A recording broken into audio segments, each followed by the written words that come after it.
ये ड्रोन की आवाज़ है और ये ड्रोन यहाँ पे फटा है और आप देख सकते हो कि इसके पीछे जो है आईएएफ का, इजरायली एयरफोर्स का, ये एक फाइटर जेट है जिसने इसराइल में हमला करने जा रहा है इस ड्रोन को हवा में ही मार गिराया है। और एक बार अगर फिर हम इसको देखें तो कितनी स्पीड से आप देखना कि ये खुद ड्रोन चल के आ रहा है। आगे वाला जो आप ये देख रहे हो हल्का सा डॉट, ये है ड्रोन ईरान का, और पीछे वाला जो डॉट आप देख रहे हो ये है इजरायली एयरफोर्स का जेट, लड़ाकू विमान।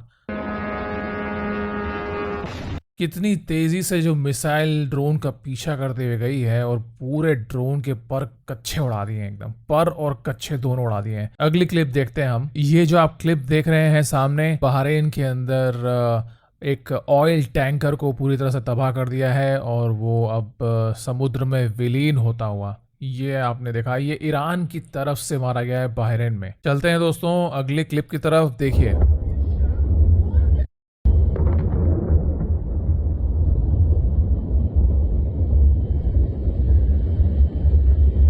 दोस्तों ये जो क्लिप आप देख रहे हो ना, ये है ईरान की टनल में फायर की गई है जहां पर हाइपरसोनिक मिसाइल बनाने वाली फैक्ट्रियां कह लो या फिर साइलो था, कि जहां पर ये हाइपरसोनिक मिसाइल बना के इकट्ठा करके रखा करते थे, एकदम बंकर बना के पहाड़ों के अंदर एकदम नीचे। तो जो B-2 बॉम्बर अमेरिका की तरफ से जो उड़े हैं ना कल, वो इसी कारण के लिए ही स्पेशलाइज्ड है। और स्पेशल हजारों किलो का मान लो कि वो बम लेकर चलता है B-2 बॉम्बर। और वो हो ना हो 100% श्योर हूं मैं कि वही B-2 बॉम्बर इस स्ट्राइक में यूज किया गया है, क्योंकि वो बंकर बस्टर का काम करता है। बहुत 100 फुट नीचे जाकर, वो सैकड़ों फुट जो आपने नीचे जाके बंकर बनाया हुआ है, पहले तो वो उसको एकदम ड्रिल करता हुआ नीचे जाता है और फटता है। अगर हम इसको ध्यान से सुनो दोस्तों, तो आप देखोगे कि अंदर जाने के बाद मल्टीपल एक्सप्लोजन की भी आवाज आ रही है। ये बम अंदर जाके जब फट रहा है वहां पे आवाज आ रही है। इस हद तक ये बहुत हद तक चांसेस हैं कि जब ये नीचे गया और जहां पे भी ईरान की हाइपरसोनिक मिसाइलें पड़ी हुई थी, बोलते ना एक तहखाना टाइप का है, उनका गोडाउन टाइप का है। ये यूएस का और इजराइल का बॉम्ब वहां गया है, फटा है, और साथ में वो मिसाइलें भी वहीं के वहीं फट रही हैं। ये मल्टीपल एक्सप्लोजन अगर हम ध्यान से सुने तो आवाज में हमें सुनाई दे सकती है। ध्यान से सुनते हैं इसको दोस्तों।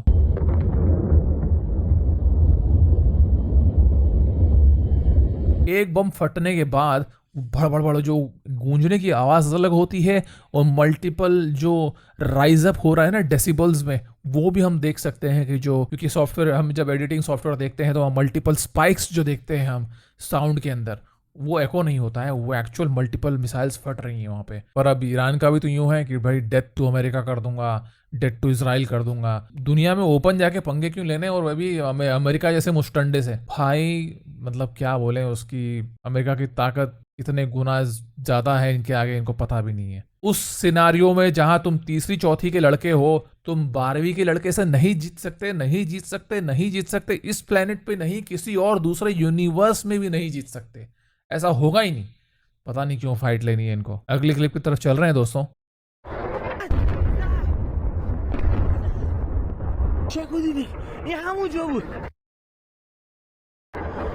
आप मिसाइल देख रहे हो दोस्तों, मिसाइल का मार्कर भी है वहां पे।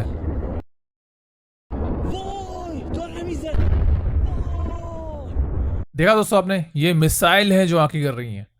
ये भी तेहरान के एकदम बीचों बीच इनका जो कमांड सेंटर बताया जा रहा है, ये कमांड सेंटर में मारी गई हैं। या ये one of the command centre हो सकता है, या द मेन कमांड सेंटर हो सकता है जहाँ पे मारी जा रही हैं। पर यहाँ पे अगर ये वन ऑफ द होता तो इतनी ज़्यादा मिसाइल्स मारी नहीं जाती। बट साफ साफ सुनाई दे रहा है कि 5 से 6 आग के आसपास मिसाइल्स मारी गई हैं। पहली मिसाइल, एक दो मिसाइल में मान लो कि आप बिल्डिंग को ध्वस्त करने के लिए मारते हो, पर फिर दूसरा आप बाकी की 3 ये भी समझ लो इसलिए भी मार रहे हो कि इस हद तक भी चांसेस हैं कि भाई जितनी बिल्डिंग ऊपर है, हो सकता है बेसमेंट में भी 3-4 उन्होंने B1, 2, 3 तक बना रखा हो, बेसमेंट भी। तो धमाधम 6 मिसाइल धाम धाम धाम मारी हैं। यहाँ तो किसी के बचने का कोई सवाल ही नहीं है। ये भी तेहरान के बीचों बीच फटी है।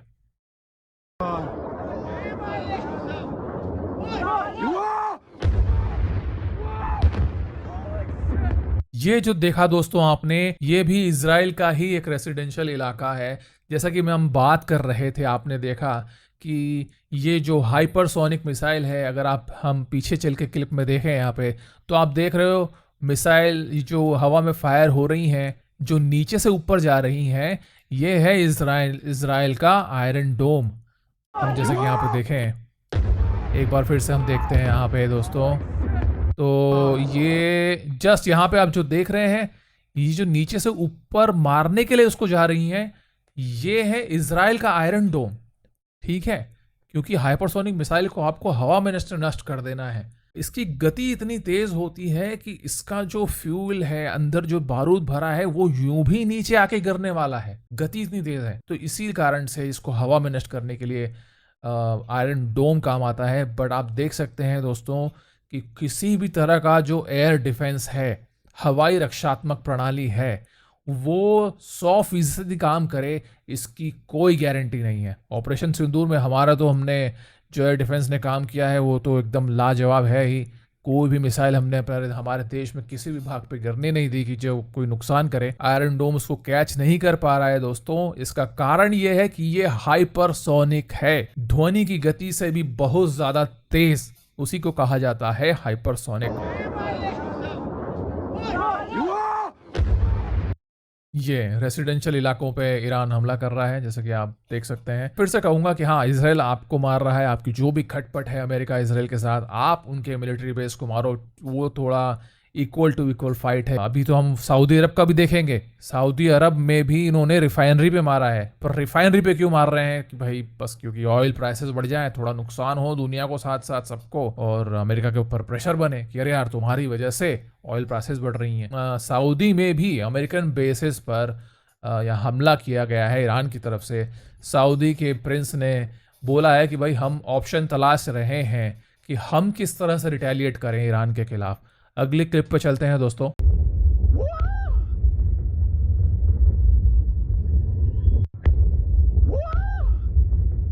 ये आपने दो बड़े धमाके सुने। ये जो धमाके हैं ये ईरान के अंदर हुए हैं, और समझिए आप कि अमेरिका ने और इज़राइल ने मिलकर करे हैं। और ये माना जाता है कि ये ईरानी रजीम का एक टेलीकास्ट चैनल था जो कि देश को संबोधित किया करता था कि हाँ हम ये कर रहे हैं, हमारी विजन ये है, और ऐसा कर देंगे, वॉर में हम वैसा कर देंगे। पूरी तरह से डिस्ट्रॉय कर दिया गया है, मिट्टी में मिला दिया गया है। ये जिस आदमी की तस्वीर आप अपने स्क्रीन पर देख रहे हैं, ये है शाहराम ईरानी, और ये ईरानी नेवी का हेड माना जाता था, सरगना माना जाता था। इसको भी कहा जा रहा है कि न्यूट्रलाइज कर दिया गया है यूएस और इजराइल की स्ट्राइक्स के अंदर। ये जो क्लिप आप अपनी स्क्रीन पे देख रहे हैं, ऐसा बताया जा रहा है कि ये पाकिस्तान की एयर स्ट्रिप है, जहां से ये यूएस के ड्रोन, अमेरिका के ड्रोन टेक ऑफ कर रहे हैं। पाकिस्तान की साइड से जो एयर स्पेस है वहां पर ईरान पर नजर रख सकें। तो यहाँ पे पाकिस्तान का खेला थोड़ा एक्सपोज हो रहा है। और आपको क्या लगता है दोस्तों, मुझे बताइएगा कि आपको नहीं लगता कि बैकग्राउंड की जो पेड़ और जो ओपन फील्ड दिख रही है, अगर हम ध्यान से देखें तो मुझे लगता है कि ये पाकिस्तान का इलाका है। अगर आप वहाँ की पेड़ वेड़ देखें और वहाँ की जो मिट्टी का कलर और कड़क धूप जो पड़ रही है और पेड़ों की जो साइज एंड शेप है, उसके हिसाब से लग रहा है मुझे तो कि ये पाकिस्तान की कोई स्ट्रिप है। वहाँ से ये न्यूज़ मुझे पक्की लग रही है। आपको क्या लग रहा है मुझे कमेंट में लिख के ज़रूर बताइए। अगली क्लिप की तरफ हम चल रहे हैं।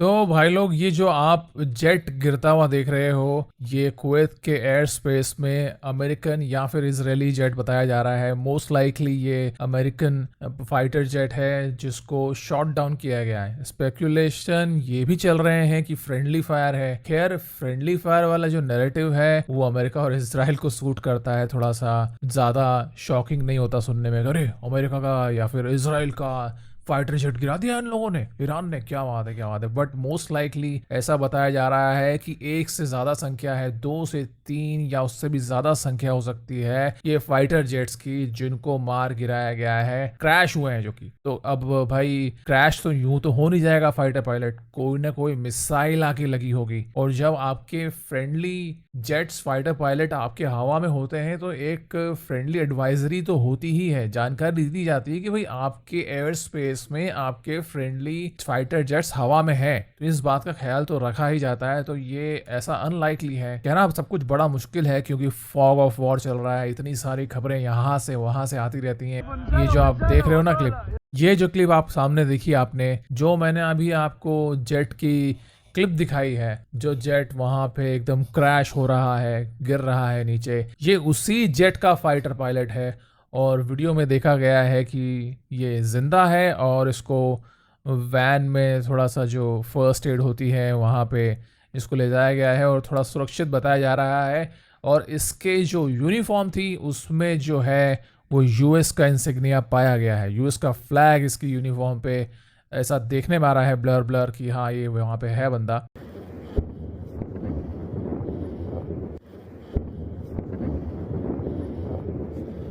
ये साउंड सुनिए आपने, बहुत ही दिल दहला देने वाली साउंड है। ये तो भाई जिसके वहाँ फटता है उसी को मालूम होता है कि ये क्या, एकदम दिल में एकदम दहशत सी भर जाती है जब ऐसे कोई आपके आसपास इतने बड़े बड़े बम फटते हैं। तो ये तेहरान का ही एक लोकेशन है जहाँ पे ये मिसाइल आके गिरी है और मोस्ट लाइकली कोई one of the command centre है ये ईरानियन रजीम का, जो कि टेक डाउन करने के लिए यहाँ पे मिसाइल मारी गई है। इससे ज़्यादा तो और कुछ हो नहीं सकता। अगली क्लिप की तरफ हम चलते हैं।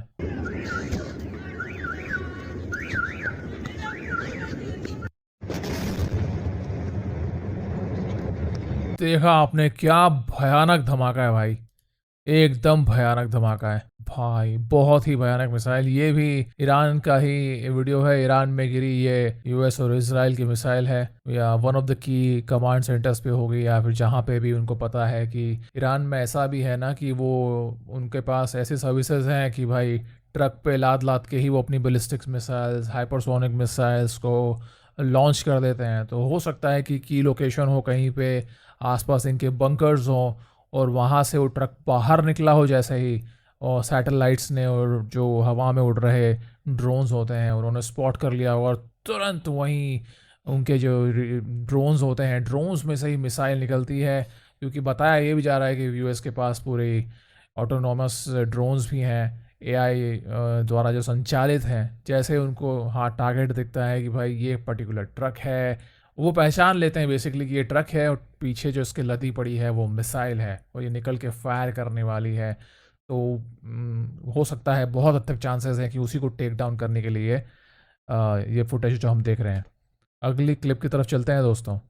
ज़रूर सब्सक्राइब कीजिएगा चैनल को, ऐसे हम और ही पूरे जियो पॉलिटिकल इशू पे ऐसे ही बात करते रहेंगे और सीखते रहेंगे कि क्या चल रहा है दुनिया में।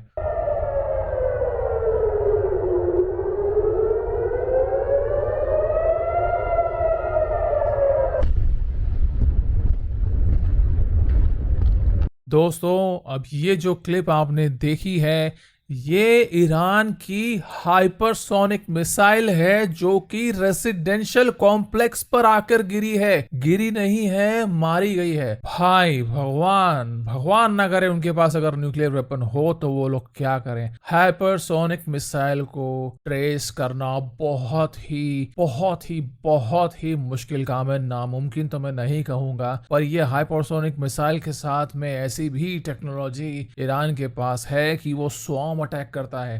एक मिसाइल बड़ी सी हाइपरसोनिक आती है, जैसे ही वो मान लीजिए कि हवाई एयर स्पेस में आ गई इजराइल के पास, तो अपने में से वो 25-30 और छोटे छोटे बम्स लेकर गिरती है, ताकि जो एंटी एयर हवाई रक्षात्मक प्रणाली जो है इजराइल की, वो कंफ्यूज हो जाए कि भाई रियल वाली मिसाइल कौन सी है मारने में, और मेन मिसाइल गिर जाए। और यहाँ पे यही हुआ है, आप देख सकते हो भाई लोग, बहुत ही ज्यादा खतरनाक मुझे तो ये बात बात लग रही है। ये हाइपरसोनिक जो मिसाइल है, जो कि आप मिलिट्री आउटपोस्ट को आप मारिए, जो आपके दुश्मन जहां से आपको फायर कर रहे हैं आप उस जगह मारिए, पर ये तो सीधे सीधे रेसिडेंशियल कॉम्प्लेक्स पे मारा गया है और काफी ज्यादा इसमें जान माल का नुकसानी भी हुई है। अब हम अगले क्लिप की तरफ चल रहे हैं।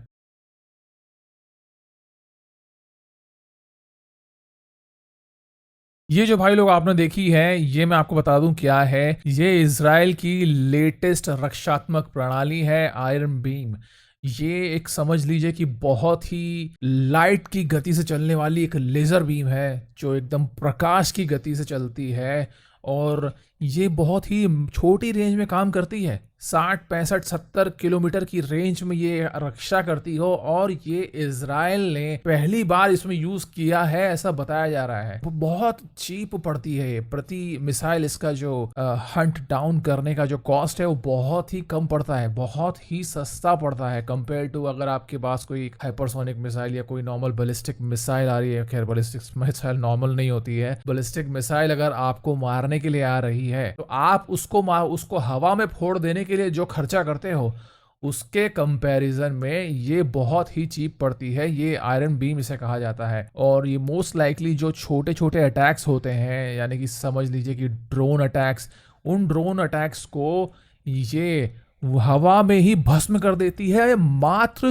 2 सेकंड में। इतनी ऊर्जा उसके ये सेंसर्स जो होते हैं, जो हवाई आने वाली जो हवाई मिसाइल्स को डिटेक्ट करते हैं, उससे ये कनेक्टेड होती है और जैसे ही मान लीजिए डिटेक्ट हुआ, ये उस पे इतनी तेज लेजर फेंकती है कि 2 सेकंड में ही पूरी जल के खाक हो जाती है। उसके सर्किट वर्किट सब जल जाते हैं मात्र 2 सेकंड में। इतनी ज्यादा इंटेंसिटी वाली लेजर उस पे ये मारती है। अब कारण ये है कि इसको बड़ी बड़ी मिसाइलों में यूज किया क्यों नहीं जा सकता। हाइपरसोनिक मिसाइल बहुत ही ज्यादा फास्ट होती हैं, उस पर एक्यूरेसी बनाए रखना की कितनी क्षमता है इस आयरन बीम वाली टेक्नोलॉजी में, जो कि लेटेस्ट है, ये एक देखने वाली बात है। दूसरी चीज, अगर आपने उसके सर्किट जला भी दिए, हाइपरसोनिक मिसाइल के सर्किट अगर आप जला भी देते हो तो भी वो मिसाइल इतनी बड़ी है, आकर गिरेगी अगर तो नीचे गिरने के बाद भी उसमें जो बारूद भरा है, जो भी उसमें फ्यूल है, वो फटने के चांस तो है ही। इसीलिए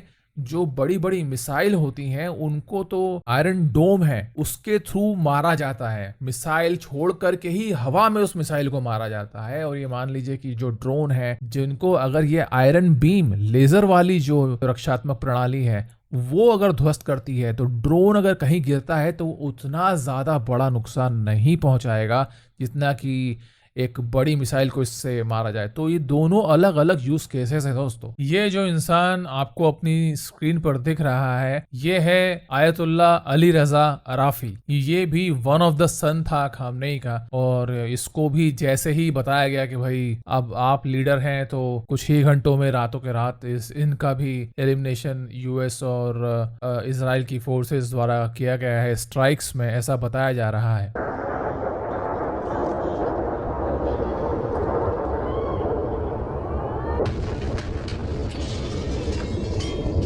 ओ भाई, तो ये दोस्तों देखा आपने, ये जो फायर हुआ है ये भी बताया जा रहा है कि ये ईरान का कोई एक स्ट्रेटेजिक मिलिट्री बिल्डिंग थी, जहाँ पे मान लो कोई भी मीटिंग वगैरह होती होंगी या कोई एक command centre, strategic command centre है ये ईरान के अंदर, वहाँ पे ये स्ट्राइक्स हुई हैं। और आप देख सकते हो जो बंदा ये आप देख सकते हो कि रिकॉर्डिंग करने वाला ही वो जिस बिल्डिंग से रिकॉर्ड कर रहा है, शॉक वेव इतनी ज्यादा तगड़ी होती है, किलोमीटर दूर फट रहे हैं बम, पर यहाँ पीछे आके कांच टूट रहे हैं। सोचो आपकी इसकी क्या तीव्रता होती है बम की। तो बम का फट जाना और आप उससे दूर हो इतना ही मायने नहीं रखता, शॉक वेव आपके शरीर पे भी काफी ज्यादा भयानक असर डालती है। क्लिप की तरफ चल रहे हैं दोस्तों।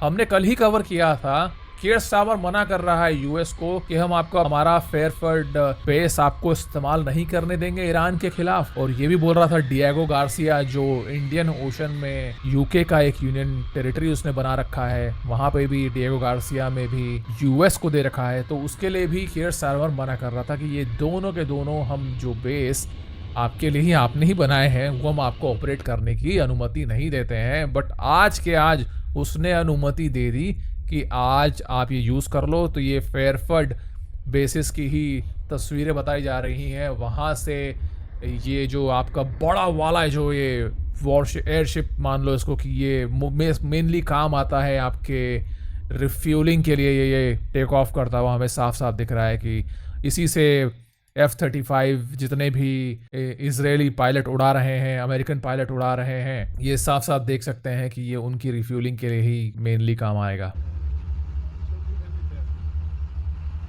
ये हमने बात करी थी दोस्तों, ये जो आप सामने देख रहे हो, ये ईरान ने हाइपरसोनिक मार दी है सऊदी अरेबिया की रिफाइनरी पे, ऑयल रिफाइनरी पे। सीधी बात है, एक तो वो स्ट्रेट ऑफ हॉर्मूज ब्लॉक करके बैठा हुआ है, सऊदी अरेबिया पे उसने मिसाइल मार दी है। तो ऑयल प्राइसेस तो बढ़ने से कोई रोक नहीं सकता है। खैर, हमें पैनिक करने की ज़रूरत नहीं है, ऑयल प्राइसेस बढ़ेंगी, हमारे पास रिजर्व्स तो रहता ही है महीनों का। मुझे लगता है कि इन ऑयल प्राइसेस के बढ़ने पर हमारे यहाँ असर आएगा, पर उतना मेजर असर नहीं आएगा कि पूरी दुनिया ही हमारी उथल पुथल हो जाए, इतना मेजर असर नहीं आएगा।